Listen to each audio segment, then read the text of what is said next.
the good news is, besides them giving us a nice little juicy topic for Crazy thing. for the crazy thing, is it is a great segue into our next topic. Mattress Running the Numbers. If There you you have go. the old Hyatt credit card, that $75 fee card, that's what it is, 75, right? I think so. Yeah. So if you got the old Hyatt credit card, the one that is no longer available for new applicants, do you spend $4,000 for a free night certificate? Is it worth it? What do you think? Yeah, definitely. No question, huh? I mean, so the certificate is good for a whole year, so that's pretty good. I But it's mean, only good for a year. it's only good for a year, so it's not. So actually, let's back up. I mean, maybe Yeah. it's not as good as I was thinking. So, um, I think in a recent post, you kind of came up with a number that sort of the points equivalent of one of these certs, right? I Yeah, I think you did. said, Yeah. I what did said you I'd say, value. 9,000? No, I think Or I said I would value this one at 8,000 because okay, all category right, 1 to 4, category 4 is 15,000 points per night. And the reason that I valued it at 8,000, that's category 3. So that way I know I felt like valuing it there was fair for me because mm, category, because I figured that if I can't maximize it and use it at a category 4 for 15, I can probably use it at a category 3 for 12. And if neither, I'm not going to do worse than using it at a property that's 8,000 points a night. I mean, I feel like that's my worst case scenario. Most likely, I'll find an 8,000 point property. So that's why I valued it there. I mean, now I guess I could have valued it based on category 1 at 5,000 points per night, but reasonably, I'm going to look for a better opportunity, I think, with that type of cert. So I said 8,000 points because also you have to consider the fact that it expires in a year. It doesn't right, keep right. going. It's No, that's great. Let's go with 8,000, 8,000. and that's very convenient mathematically Okay. because if you have to spend 4,000 and what you're getting is basically 8,000 points or the equivalent, then you're getting an extra 2x on your spend. Extra 2 points per dollar is a way to think of it. So True. for that $4,000 spend, you're getting the equivalent of 3 points per dollar with that logic. Is it worth going out of your way for 3 points per dollar? Let me add one other thing. There are card specific bonuses going on right now for like grocery spend and Amazon spend, I Amazon. think. Yeah, starting If November the 1st. if the Hyatt card qualifies for that, the old Hyatt card, could you get that new spend bonus on top of On this? In top. which case, I think this would be I don't know. uh, probably a no-brainer for your grocery and Amazon spend, but I'm not Yes. sure anymore I whether I'm yeah. Yeah, I is don't 4x know. enough to make Not it a 4, 3. no-brainer. 3, right? Because you're getting 2x on top of the 1 3x. I'm that sorry, you you're got right. before. 3x. So 3, I mean 3x Hyatt points. I don't know. I don't think it's a no-brainer because there's so many Chase cards now that earn 3x or better in those point on various different categories. Within categories. So You this would know, be for if you had, I guess this would be like if you have a category of spend that you're going to be spending on that is not within a bonus category.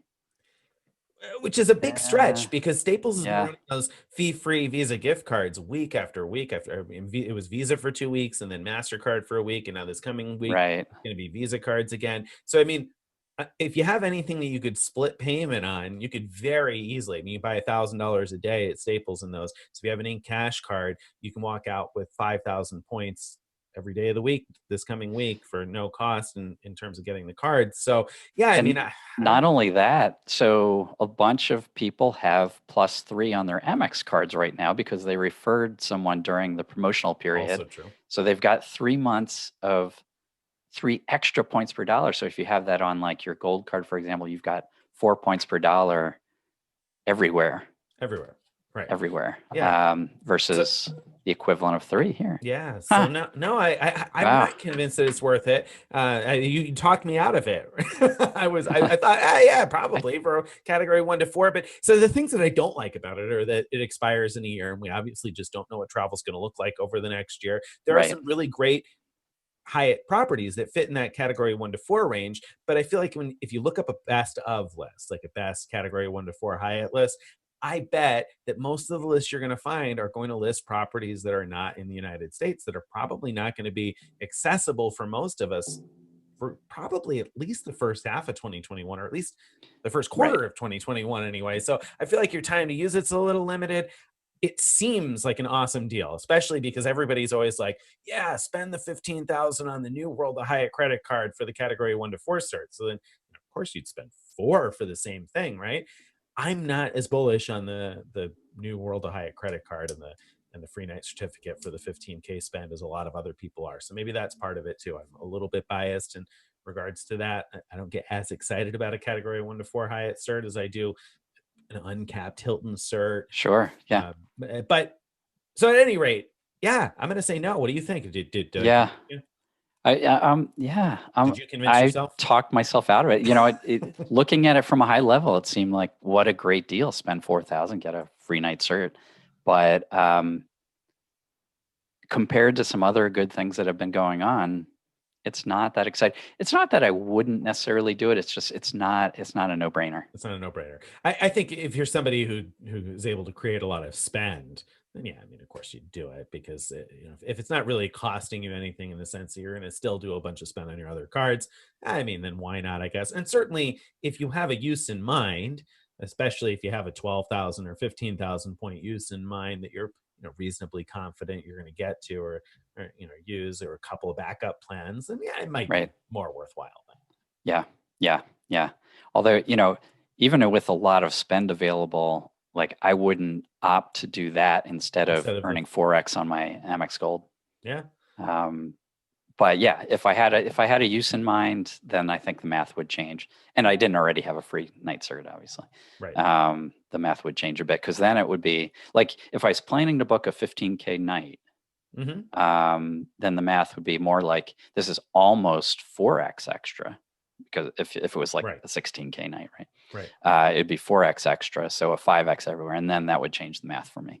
Right. I think the other problem here, though, is that I think I'm not alone in the fact that I am like drowning in free night certificates. Right? I know. Got like so many free night certs because I haven't been able to travel this year. So, and I feel like there's a lot of other people who are probably in a similar boat there. So I'm also a little bit less excited about a free night certificate that expires in a year right now, just because I got so many of them. I'm excited about the Hilton ones that are valid for 2 full years because I feel like by 2022, I've got to be able to travel places by then, I would hope. And if not, then I've got bigger problems than my free night certificates, I guess. So I feel a little bit better about that. But the ones that expire in a year, I'm like, I've already got a bunch of those. I totally agree. But thankfully, the programs, at least most of the programs, keep bailing us out by pushing back the expiration dates. And I think we're all waiting for IHG to push back theirs again. Yeah, what's up with that? I mean, I know, I know it's not really mattress running, but what's up with IHG not doing anything? I mean, no, I don't know. It's maybe they're waiting until like December 30th to say everyone with December 31st expiry dates are gonna get those extended and hoping people will use them up before then or something. I just don't think they care. I think they just maybe they don't really get loyalty, do they? No, they don't, right? I mean, it doesn't matter. They just give you more points. They don't give you breakfast. They don't give you any guaranteed upgrade. They give you more points. So I think that their loyalty program is really designed for people who just want to get a lot of points for vacation and reimbursable stays and that kind of thing. And that's what they see as the driver, is giving these opportunities for more points, not necessarily being loyal back and forth and in the same kind of a way that Hyatt wants to make you loyal.